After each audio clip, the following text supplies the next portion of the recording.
আজিও অবহেলিত হয়ে থাকিল চাউলুং চুকাফাৰ মৈদাম। কোনো গুৰুত্ব নাই ৰাজ্য চৰকাৰৰ। বেদখলকাৰীৰ কবলত পৰা মৈদাম আৱৰি ধৰিছে হাবি জংঘলে। সদৌ অসম কোঁৱৰ বংশাৱলীৰ সদস্যৰ দ্বাৰা মৈদামথলীত চাফাই অভিযান আহিবলগীয়া বাধ্যত পৰি আহিবলগীয়া হ'ল, কাৰণ পুৰাতত্ব বিভাগে আজি 2015-16 চনত যেতিয়া স্বৰ্গদেউ চুকাফা মৈদামটো পাইছিলে যে তেওঁলোকৰ মানে এনেকেদি মানে সংৰক্ষণ কৰিব লাগে, আমুক কৰিব লাগে, সেই কথাটো তেতিয়া আমি অৱগত কৰিছিলোঁ। কৰাৰ পাছত তেওঁলোকে দেখিলোঁ আজি 2024 চন হ'লহি, কিন্তু আজিলৈকে সংৰক্ষণ নহ'ল। আজিলৈকে কোনো এটা সংৰক্ষণ নহয়। ইয়াত মাটি এচপাও আজিলৈকে তেওঁলোকে নেপেলালে পুৰাতত্ব বিভাগে। আৰু 2018 চনত আমাৰ যেতিয়া দেউলাংগুৰিত সদৌ কোঁৱৰ বংশাৱলী আমাৰ হৈছিলে, ধৰ্মেশ্বৰ কোঁৱৰ কাইদেউ আছিলে তেওঁলোক, আৰু অতুল আছিলে আমাৰ, তাৰপৰা কুশল কোঁৱৰ ককাইদেউ আছিলে। তেওঁলোকৰ তত্ত্বাৱধানত আমি যেতিয়া নেকি কোঁৱৰ বংশাৱলী স্থাপন হৈছিলে, হোৱাৰ পাছত 2018 চনত 3/6/2018 চনতে আমি কি কৰিলোঁ, আমাৰ এটা পুঁজি বাচিছিলে, আৰু সেই পুঁজিৰ যোগেদি আমি কি কৰিলোঁ, এখন লোহাৰৰ বেৰা বনালোঁ। বেৰা বনাই অন্ততঃ তেওঁৰ মৈদামস্থলীটো অন্ততঃ আমি চাকি এগছ জ্বলাবলৈ বা কিবা কৰিবৰ কাৰণে আমি এটুকুৰা সংৰক্ষণ কৰিছিলোঁ। আপোনালোকে দেখিছে নিশ্চয় কেমেৰাত সন্মুখত তেতিয়াৰ পৰা। আৰু 2018 চনৰ পৰা 3/6/2018 চনৰ পৰা আজিলৈকে লোহাৰৰ বেৰডালত অকণো চৰকাৰখনে ৰং লগাব নোৱাৰিলে কিয়?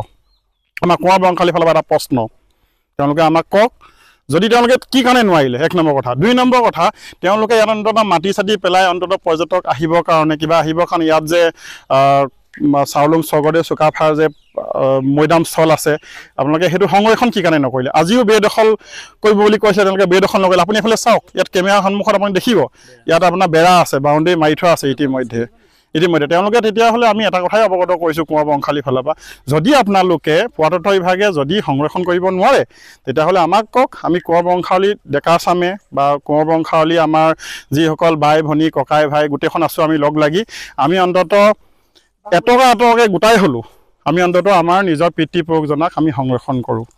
যি সময়ত চৰাইদেউ বিশ্ব ঐতিহ্য ক্ষেত্ৰ হ'বলৈ গৈছে, ঠিক তেনে সময়তে চৰাইদেউ মৈদামৰ কাষতে লাংকুৰি দলৰ নামনিত স্বৰ্গদেউ চাউলুং চুকাফাৰ মৈদাম বিশ্ব ঐতিহ্য ক্ষেত্ৰৰ কাৰণে কোটি কোটি টকা ইতিমধ্যে চেংচন হৈছে, তাৰ হয়তো কাম চলি আছে।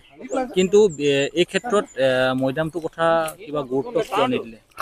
মৈদামৰ কথা গুৰুত্ব কিয় নিদিলে সেইটো কথা এতিয়ালৈকে আমি গম পোৱা নাই।